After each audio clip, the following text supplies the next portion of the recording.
At matitinding tanong ng bayan, Catherine Bernardo at Daniel Padilla. The Buzz Exclusive. Mula sa kanilang mga palabas sa telebisyon, walang duda ang lakas ng kilig na dala nila sa napakarami nilang taga-subaybay. At sa December 25, hindi lang nila tayo pakikiligin. Patatawanin pa nila tayo sa star-studded entry ng Star Cinema at Viva Films sa 38th Metro Manila Film Festival. Ang Sis Teracas. Ito ang unang beses na sasabak ang love team ni Catherine at Daniel sa komedya. Kaya naman kaba at pressure raw ang kanilang nararamdaman nang magsimula na silang mag-shooting. Lalo na dahil ka-eksena nila ang box office royalties na sina Chris Aquino, Vice Ganda at Ay de las Alas. Ngunit hindi lang ito ang hamon na hinaharap ni Catherine at Daniel. Ayon sa ilang reports, madalas di umano magkatampuhan ang dalawa. Ang dahilan, ang pagiging masyadong possessive at seloso raw ni Daniel. Ngayon, ang birada ng kanilang tambalan, ang kanilang nagbabagang sagot sa mga isyong kanilang kinasasangkutan. Catherine Bernardo at Daniel Padilla. Live, The Buzz Exclusives. Love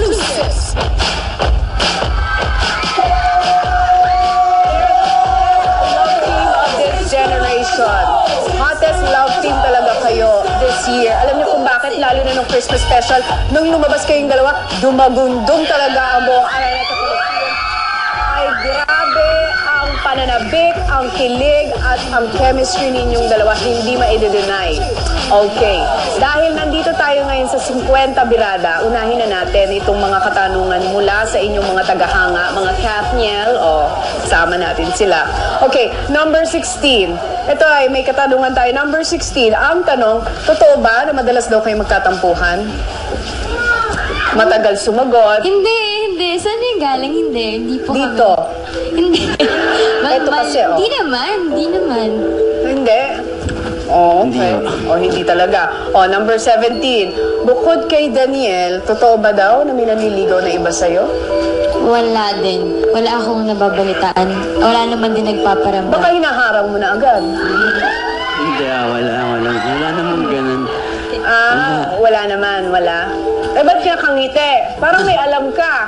Siguro kinausap mo, pre, akin na to, balato mo na sa akin. Ganon. Hindi, wala. Meron pa isa, ha? Ito ay mga nakalap namin mga katanungan para sa inyo.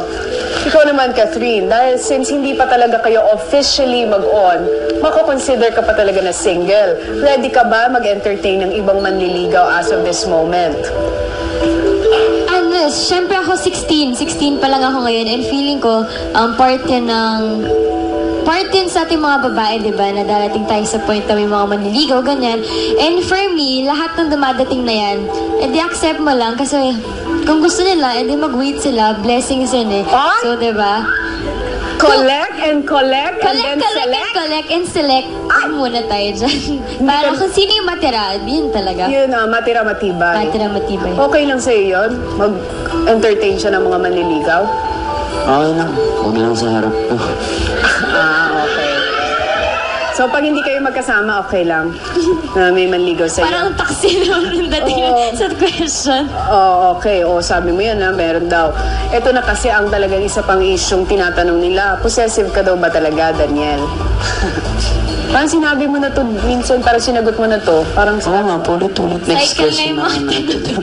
Kaya nga, para sa mga hindi pa nakakaalam, possessive ka talaga? Hindi, steady lang ako. Sobrang steady na ako, basta wala man ang magagawa eh. Anong wala akong magagawa? Siyempre, di ka man siya pwedeng pigilan po, diba? Dahil hindi mo pa siya pag-aari. Tama. So, hindi na ikaw tatanungin ko. Kasi siyempre, didepensahan mo sarili mo. Possessive ba siya? Ay, bumubulong ka, Daniel. Sabi ni Daniel, Hindi naman siya possessive. Seloso? Oo, siya sabi niya, narinig ko siya. Sabi niya, Wala na naman siya pagsiselosan, kaya hindi naman kailangan magselos. Ay, wow. Ang sarap naman ng sagot na yun, May security ka, ha?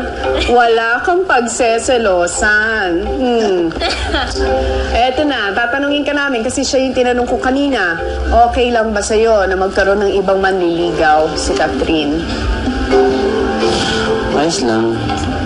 Dahil wala akong magagawa pa rin. Ganun pa rin, wala pa rin naman akong magagawa eh. Bakit wala ka bang ginagawa? Meron naman ho, kaso hindi naman pwedeng pigilan natin siya na huwag mong pansinin yan, di ba? Ba't tayo mga ng luwan tao? Okay. Kamusta na kayong dalawa ngayon? Okay lang. Steady lang. Oo. Parang may nararamdaman ako sa body language nung parang nakalayo ka ngayon, Catherine, kay Daniel. Ayan. So, ayan. Nagdikit Perfect. kayo. Parang nagkatampuhan ba kayo backstage? Hindi. Okay. Ikaw, Daniel, okay ka lang?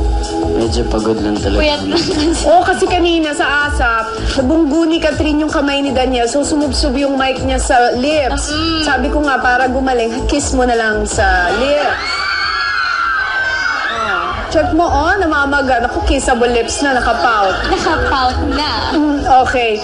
Eto na. Pag-usapan muna natin yung Sister Akas. Kasi, nakakapanibago na makita kayo sa ganitong genre na comedy. Full-on comedy ang pelikulang ito. At ang kasama nyo ay ang tatlo sa pinakamahuhusay, pinakamagagaling at box office royalties. Kinabahan kayo. Siyempre natuwa. Mas natuwa siguro kasi kinabahan. Kasi parang, hindi rin, parang sila kasi magdadala rin ng movie kasi syempre mga big stars rin kami, parang support lang kami. So more on natuwa kasi naging part kami na to and nagsama-sama sila sa isang movie, napili kami na isama pa doon for MMFF. Sino ang pinaka naging ka-close nyo sa pelikula? Si Ate Chris, si Ate Ai o si Vice? Kanino kayo pinaka naging close sa pelikula? Ako siguro, masasabi ko na kay Miss Ai siguro kasi siya yung kasama ko parati sa shooting. Okay. Pero pag kasi nakikita rin kami nila Vice, nila Tita Chris, chika din so hindi ko alam kung hindi ko mawaway. Ikaw naman, Daniel, kanino ka close sa set? Kay Catherine lang. Hindi, kami naman ni Tita Chris medyo close na talaga kami tsaka ni Vice. Oo. Siguro kay Tita Ai ngayon. Sobrang bait ni Tita Ai. Kamusta yung set nyo? Masaya? Si Derek masaya. Wen, kamusta first time niya makatrabaho si Derek? First time ko makawork si Mr. Wen. Si Derek Wen and super bilis niya. Nagulat ako. Mr. Wen? Mr. Wen. Ginawa mong Mr. Don. Well, get well soon, Derek Wen na yan. May sakit si Derek Wen? Hindi kasi nagpaano siya eh. Nagpa-opera siya yesterday. Ay, Derek, magpagaling ka. Kaya pala tinext ko yung reply sa akin. Derek, magpagaling ka. We love you. Napakahusay naman ang cast ninyo. Miss Ai de las Alas, Vice Ganda, Miss Chris Aquino sa direksyon ng box office director Direk Juan de Ramos, Sister Akas, kasama pa si Daniel Padilla at Catherine And Bernardo. Cyrene Manabat. At na Cyrene kasama Manabat. siya. Ano bang hahanapin nyo sa pelikulang ito? Nandito na lahat. Naubos na yung boses ko talaga. Pero bago ang lahat ng yan, imbitahan nyo na sila. Dali. Ayan, go! Ayan, ako muna kasi ako lang yung may mall show kami mamaya sa Trinoma ng 5 p.m. pero wala si Catherine dun kasi may iba siyang stage. Ay, so ikaw lang mag-isa? Bakit wala ka doon? Kasi may naunang schedule ngayon, may Victorian, ngayon lang yung 3 days. So, on behalf of si DC na lang po muna. So ikaw lang muna. Sa parade tayo na lang magkita-kita sa December 23.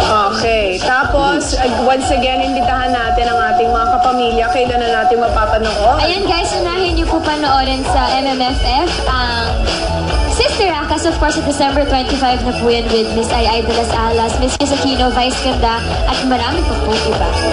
Directed by Direk Wen de Ramos. Get well soon, Direk. Ito lang ang masasabi natin sa mga bagets. We love you, Katniel. Sa lahat ng mga mamamasko ng mga bata, sa pagdating ng December 25, yung napamaskuhan ninyo, i-save ninyong lahat at tumakbo kayo sa sinihan. Unahin nyo ang Sister Akas dahil ito ang pinakasayang pelikula ng taon talaga. Ay, nako. Eto na po ang iyong flowers for you. That is for you. Galing kay Daniel. Oh, thank you. Ayok sa inyong dalawa. Pero bago ang lahat na yan, happy birthday kay Joy Mendoza. Asawa ni Kuya Jay Mendoza and John Mercado. Happy birthday, Ryan Gonzalez and Dr. Vicky Bella. Thank you. Dr. Arlene Espina, Samsung Fab Phones, Series Silver Watch, Tupperware brand, Ideal Vision, Merrill Shoes, Filiarina by Shoebiz. As an accessories, Posh Nails, Special Contact Lenses, Liz Uy, Abby Aranda, Alex Carbonell, Macy, and Onyok. Thank you very much. Once again, Daniel Padilla and Catherine Thank Bernardo. you. And pwede mag-thank you din, of course, Yes. Jim Makaibay for my dress and Eric Manansala. Maraming salamat po. Ayan, thank you, The Buzz. Thank you. Thank you. At Sister Akas, it opens December 25. At dahil dyan magbabalik pa ang The Buzz.